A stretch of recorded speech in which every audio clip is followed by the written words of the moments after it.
guys, welcome back to my channel, and today, What was that? as you can tell by the title, I'm going to be talking about my first year experience, specifically in the University of Southampton. So stay tuned for that. And then also towards the end of the video, I'm going to be showing you guys my room because I have moved accommodation. First year of uni, I was with Unite students, and my room was cute. It was alright. I got an ensuite and I shared it with four other people, and it was a nice place. There wasn't any communal area. It was literally just your room and the laundry room, and that's it. But yeah, it was a good price, so that's why I stuck with it. And I chose my accommodation very last minute as well, so I'm honestly blessed to have even gotten that accommodation at that price. So I'm all good. But second year, I really took my time to look for a good accommodation, and I finally found one. So I'm happy to share this accommodation with you guys and show you guys what it looks like, even my kitchen possibly. I also got an ensuite this year, and I'm sharing it with 5 people now, all girls. But yeah, I'm gonna show you guys the kitchen if I can. But I'll definitely show you guys the room. I'll give you guys a room tour. I have decorated it, but I might add some bits and bobs throughout the year. But right now, I'm comfortable showing it to you guys, so yeah. But before that, I'm gonna give you guys some advice about first year and give you guys my first year experience as well. So yeah, first topic is first impressions. So the first impression of this uni was, okay, it's very much not near to the city centre at all. Like, you definitely need a bus ride if your accommodation is in the city centre to get to the uni because it's further away. First year, I didn't reside in halls. I was in a private accommodation, so my experience was probably different to people that will pick halls for first year. But all in all, it was good. It was a good experience. But yes, my first impression of the uni was mainly from Freshers Week, when I was going out nearly every day to look at the events that the uni had going on. Like, it's basically a bunch of societies and their stalls kind of promoting what they do in the society, allowing you to learn more about the society if you're interested in it. And it was very helpful because if you are wanting to socialize and also find a community that has got very much similar vibes to you and stuff like that, it's very good to go and look for societies that you're willing to join, because you can make friends to do that. You can also gain skills from it as well. It's also a good thing to have besides academics as well. Like, it's not just academics, okay? Sometimes it's also good to have your societies to join, so you have like a good balance. Obviously, the first day was, yes, the societies that were being promoted, and then the final day was the Friday. You're given a lot of freebies. Like, there's a lot of like companies and I don't know, things being promoted as well, and you get to win prizes, get vouchers, discounts, get food. So I really suggest attending the freshers events because they are very helpful, especially when you want to gain some free stuff. Like, who doesn't want to gain some free stuff? Okay. And free food as well. Sign me up. Okay, and you can win something, you never know, and you can gain friends there as well. It's all good. Like, I really liked Freshers Week. Next for first impressions was navigating the campus. For me, I was confused. I was like, which building am I meant to be at when lectures start? So what was very, very helpful that Southampton had and still has is the Southampton app, where in the Southampton app they've got a map that kind of shows you where the buildings are. So when you get dropped off at the Highfield interchange, which is where the buses stop, the uni buses, that's where they drop off students, yes, from there you can tell, you're kind of shown where the buildings are around you, and you can easily find them through that app. Also Unilink. Okay, now I'm going to talk about Unilink. So no one told me that there was a system in this Southampton where, in terms of transport and buses, there's actual uni buses. Okay, so what people have is they have the Unilink app, and that's where you get kind of like a bus pass for the academic year. I mean, you get to choose if you want it for the whole academic year, or you want it for 90 days, or you want it for like a few weeks or something. But what you're given is this app, you pay for it, and you get a QR code that changes like every day with like a new word. And what you do is you get inside the bus and you scan it and you sit down. It's cool. But first year is you're very lucky for first year, because especially when you live in halls, you're given the academic year bus pass for free, meaning transport is free. You don't have to worry about paying for it. But it's very important that you know that for you to get free transport for the first year, you need to live in the halls of residence, okay? Because it's provided by the university.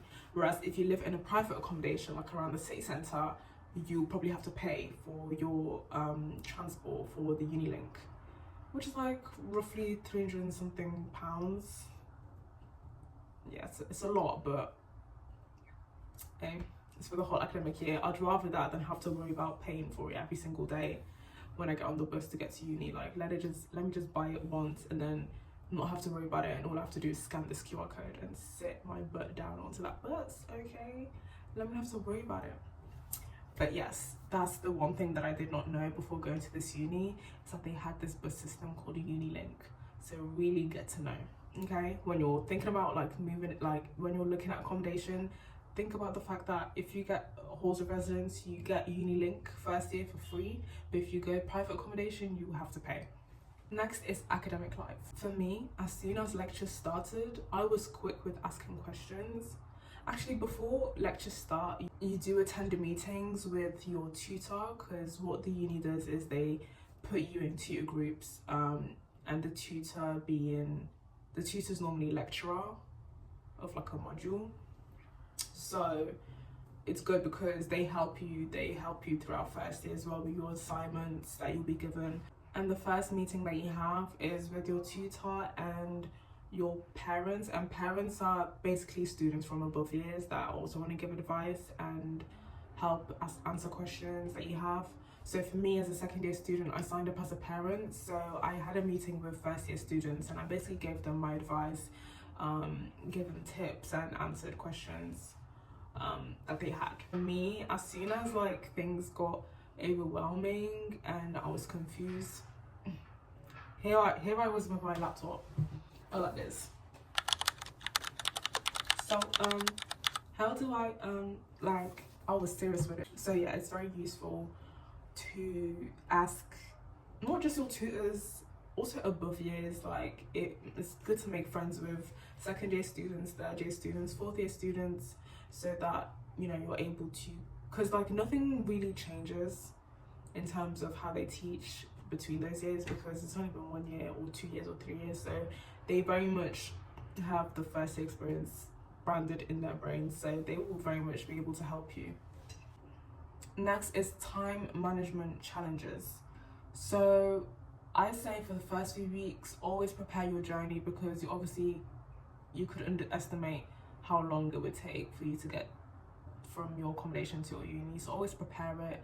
I say also before lectures start, maybe take a day and really look at your lectures and which buildings they're in, so that one day that you take out, you can really just search for those buildings before lectures start, so when lectures do start, you already know where the buildings are and you won't waste time, and it would eliminate any way of being late. Because one thing that is embarrassing is going into that lecture room, that full lecture room by yourself, late, lecturers deep into the lecture slides, and you're just like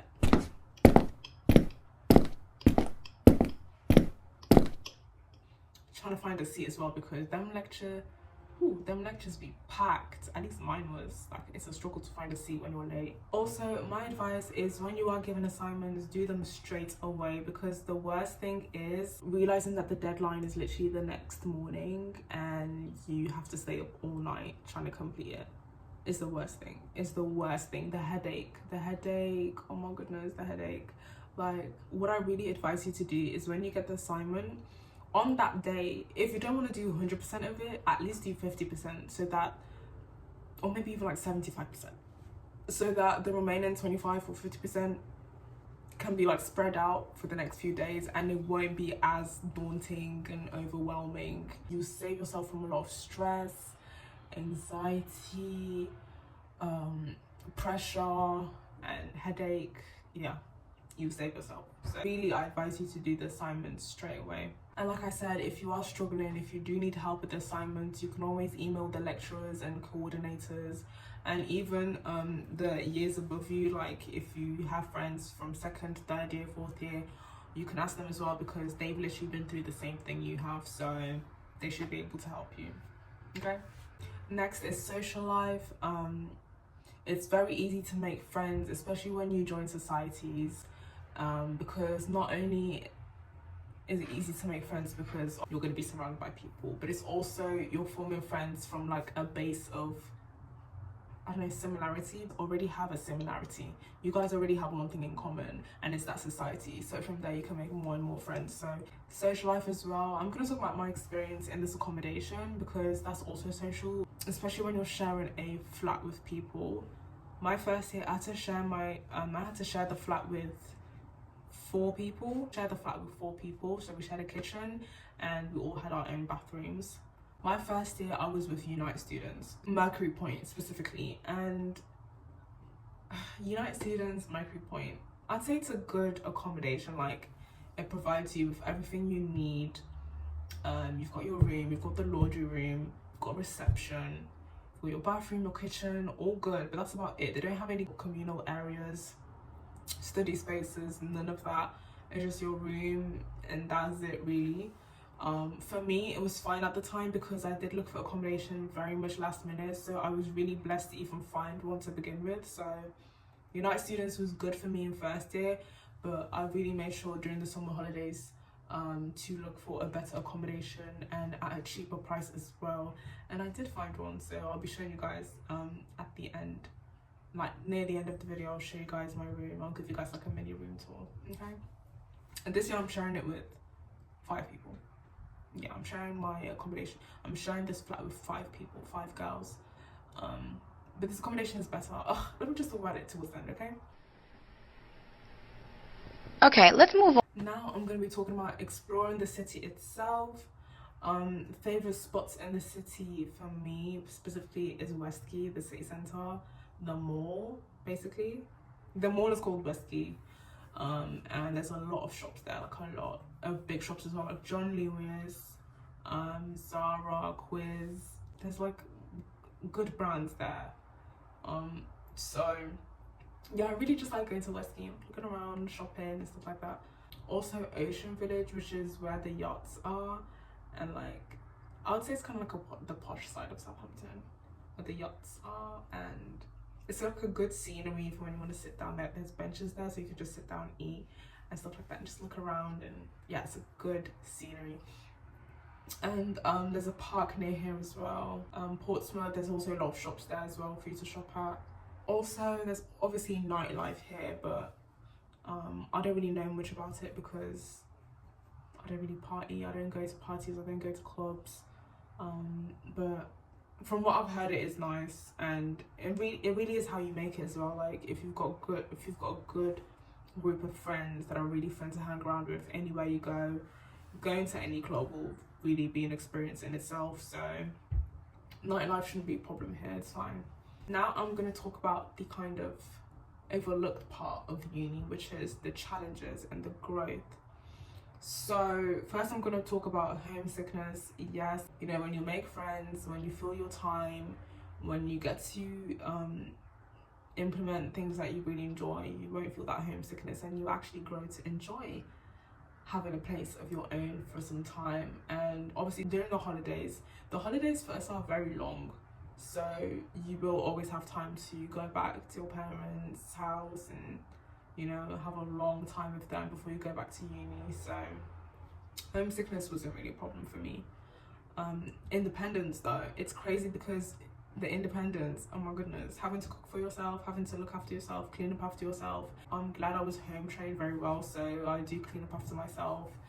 Cooking, yeah, I cook, but like I cook in batches because I can't be bothered to be cooking every single day. So it's not meal prepping, but when I do cook, I cook a lot so that it just stays in the fridge for a long time and I don't have to think about cooking again.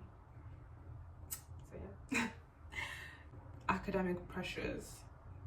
When you feel pressures in your assignments, your academics, and you don't seem like you're getting the hang of it, like I said, there's a lot of support that is given to you anyway.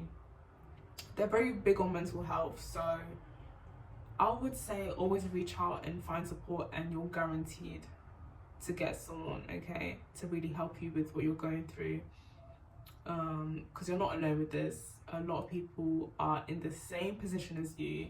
They're by themselves, they're being put into this world where they have to be independent. It's completely different to sixth form, A levels. It's very much you're on your own, as in like when it comes to your responsibilities, when it comes to your work, it's all in your hands. So it's really how you make it. Also, if you wonder why I'm looking down, it's because I'm using my iPad, because here are all my notes so I don't miss out on anything. Guys, so here is the good stuff.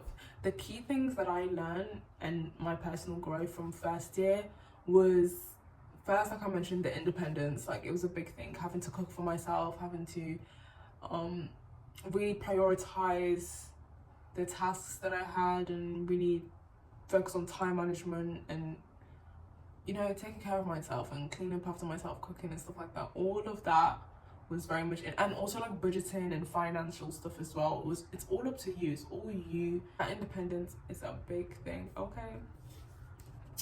And budgeting, like I said, please budget.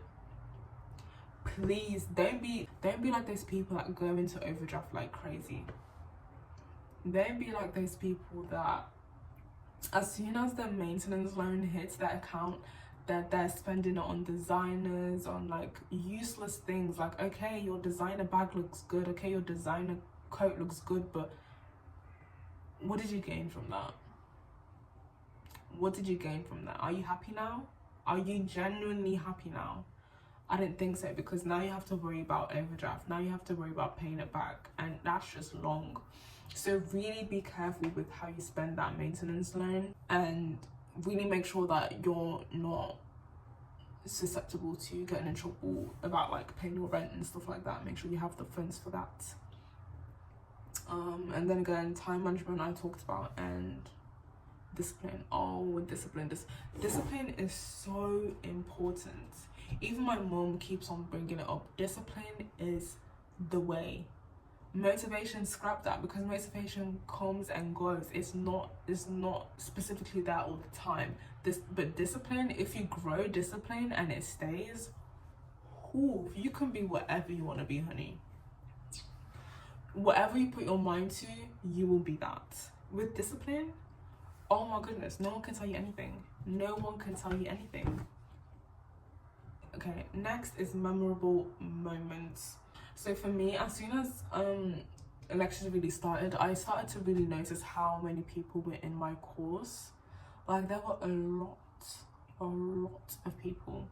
Like, I did not know how big and how like popular the course was that I was doing. And when it came to the lecture halls, they would be filled. Like, if you're late, it's a struggle to find a seat if you have a group of people with you. No. Like, I mean, by yourself you can try and fit in somewhere, but it's filled. And I'm like, oh my goodness, I was shocked. What else was standout experience? Oh, it rains a lot here. Oh, it rains. My final advice for future first years is be authentic.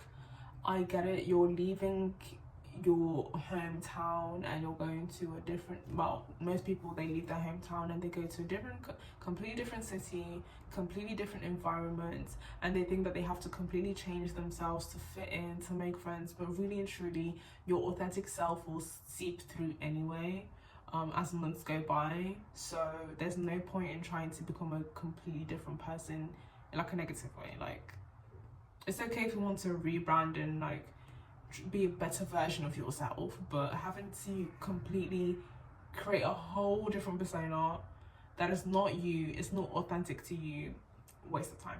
Don't do it. Just be who you are, be authentic, and the right people that see who you are and still accept you will come through eventually. So just be authentic. Next is, this is a big one. This is a big one. Get accommodation early. Okay, because these first year students, sorry guys. When it comes to first year students, and as soon as they find friends or they become friends with their flatmates, the first thing they think about is, okay, let's find a house together. So by the time it's even January, December, things are already fully booked. Places are already fully booked, they're removed, they're gone. And it's like, what? Like, how do you even know these people like that to be trusting them in a house? But anyway, yes, I suggest if you are thinking about getting a house for second year, because it is cheaper, I suggest getting a house early with the friends, with a good set of friends, like friends that you feel like you can work well with in a house together. Get it early, okay? Next is use your student discounts. If you don't know already, there are two main websites, apps that students use for student discounts, and it is Uni Days and Student Beans. Those are the two I'm aware of. If there's any more and you're a uni student and you know about it, do put it in the comments so that other people know about it. Next thing is, first year doesn't really count, but that does not mean, oh, slack off and just don't worry about anything. Don't do any assignments, don't do lectures. No, don't attend lectures. No, that I didn't say that. I said first year doesn't really count towards your final grade, but you still want to pass. You don't want to be the people that have to retake in the summer, okay? At least pass, because first year is a pass or a fail. So you can focus more on like getting to know the city for first year, getting to socialize and find good friends and company and network, but still focus on your studies and make sure you at least pass. Okay. Next is, all this time that you have in first year, I suggest you use it well by maybe finding like a side hustle to make extra income, because rent is not going to go any lower. Rents always be increasing every single year, so I suggest getting a job, maybe, or side hustle, something you can do remotely even, so that you're able to get that extra income and save and really think about the future, like not just the present, okay? And I really suggest when you start uni to have a solid LinkedIn profile and CV. So one thing I didn't really know that was kind of serious is LinkedIn, and LinkedIn is very helpful in terms of networking, especially with the people in your uni. You can like connect with them, and it's also a good place for you to connect with people in high years, people that have already graduated from the course and have already found a good job as well, like alumni. You can always contact them and get to know more information about how to go about your course and stuff like that, how to get like a good job. Next is have a good device, like have a good laptop, some people have iPads. I know it's like the trend to have an iPad in uni, but at least have a good laptop. Going to uni without a laptop, whew.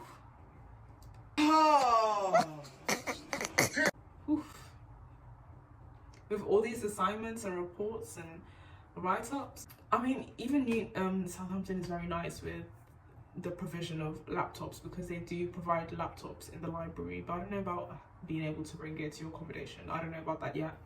And one thing that not many people think about is, this is leading on back to the flatmates and like your accommodation, but what people fail to do is set boundaries with flatmates, and that's what leads to just tomfoolery, straight up tomfoolery when it comes to dirty kitchens, leaving bins to overflow, like all of that nasty stuff. If you don't set boundaries with flatmates, oh, they can really play with you and mess with you. you don't mind being the person to step up and be like, oh guys, we should establish a bin rota, oh guys, we should establish a cleaning rota so that the kitchen that we share is clean at all times, because they do inspect your kitchens at least once a month. So to have a clean kitchen, it's not even just for inspection and for cleanliness. Like the kitchen is where you make food. If the kitchen is dirty, what are you eating? Like, it's just a horrible environment to be cooking food in. So really do set that boundary. But yeah, that's it for my advice. I feel like there's more, but you know what, this is what I have so far. So if I have more, I'll probably put more in the comments and in the description box below. But yeah, I think the next part of this video is going to be my room tour. So I hope you guys stay tuned for that. If I do have the chance, I'll also show the kitchen. But yeah, stay tuned for that. Bye.